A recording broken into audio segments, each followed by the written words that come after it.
বটবটি দিয়ে একটি মজাদার রেসিপি তৈরি করেছি, যেটা এখনকার এই বর্ষার সিজনে বিকেলের নাস্তা হিসাবে একদম পারফেক্ট একটি নাস্তা। বাচ্চারা তো সবজি খেতে চায় না, এভাবে যদি বটবটি দিয়ে একটা চপ তৈরি করে দেওয়া যায় তাহলে কিন্তু বিকেলের নাস্তা হিসাবে মন্দ হয় না। এছাড়া মুড়ির সঙ্গে খেতে কিন্তু ভীষণ ভালো লাগবে। আসসালামু আলাইকুম, মনিরা ব্লগ কিচেন থেকে আমি মনিরা বলছি। আজ তৈরি করে দেখাবো বটবটি দিয়ে একটি মজাদার রেসিপি। প্রথমে দেখুন কিছু বটবটি নিয়েছি। বটবটির দুই মাথাগুলো এভাবে ভেঙে নিতে হবে বা ছুরির সাহায্যে কেটে নিতে পারেন। এখন আমি এই বটবটিগুলোকে দেখুন কিভাবে পেঁচিয়ে নিচ্ছি। ভালো করে লক্ষ্য করলেই বুঝতে পারবেন কিভাবে পেঁচিয়ে নিতে হবে। প্রথমে এক পাশটা পেঁচিয়ে এভাবে মুখটাকে ধরে রেখে পরবর্তীতে ধীরে ধীরে এইভাবে পেঁচিয়ে নিতে হবে। এই যে দেখুন সুন্দর একটা তৈরি করে ফেলেছি, অনেকটা কিন্তু জিলাপির প্যাচের মতো। তো এই প্যাচটা দেওয়া একটু কঠিন, তবে একটু সময় নিয়ে এই কাজটা করে নিতে পারেন। ভালো করে একটু সময় নিয়ে এই কাজটা করে নিতে হবে। এই প্যাচটা কিন্তু বারবার খুলে আসতে চাইবে, এর জন্য একটু সাবধানে করে নিতে পারেন। এছাড়াও আপনারা আরেকটা পদ্ধতিতেও করে নিতে পারেন। এভাবে পেঁচিয়ে টুথপিক আছে যে টুথপিক দিয়ে এটাকে আটকায় নিতে পারেন, তবে সেই ক্ষেত্রে এইভাবেই আমার কাছে সহজ মনে হয়। আপনারা চেষ্টা করলে আপনারাও পারবেন। এই যে দেখুন একটু সময় লাগবে, তাহলে কিন্তু হয়ে যাবে। এভাবে একটা একটা করে সবগুলো বটবটিকে আমি এভাবে পেঁচিয়ে তৈরি করে নিব।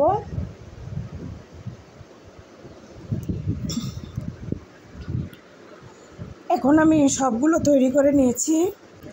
দেখুন সবগুলো তৈরি করে নিয়েছি। আমি এই কয়টাই তৈরি করব আজকে। আপনারা চাইলে বাড়িয়ে বা কমিয়ে তৈরি করে নিতে পারেন। দেখতে অনেকটা জিলাপির মতো লাগছে না? খেতেও কিন্তু দুর্দান্ত ছিল। এখন আমি এখানে এক বাটি বেসন নিয়েছি, আর নিয়ে নিলাম এখানে 3 টেবিল চামচের মতো কর্নফ্লাওয়ার। আর এখানে কিছু গুঁড়া মশলা দিয়ে দিলাম। 1 চামচ মরিচের গুঁড়া, ধনিয়া 1 চামচ, জিরার গুঁড়া 1 চামচ, লবণ 1 চামচ আর হলুদ 1 চামচ। এখন আমি পানি দিয়ে একটা ব্যাটার তৈরি করে নেব।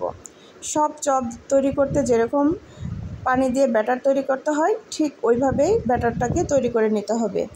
আর এখানে চপ ভাজার জন্য যে গরম তেলটা আমরা কড়াইয়ের মধ্যে দিয়ে থাকি, সেখান থেকে কিছু তেল নিয়ে এই ব্যাটারের মধ্যে দিয়ে দিবেন। এতে করে চপটা দীর্ঘ সময় মুচমুচে থাকবে।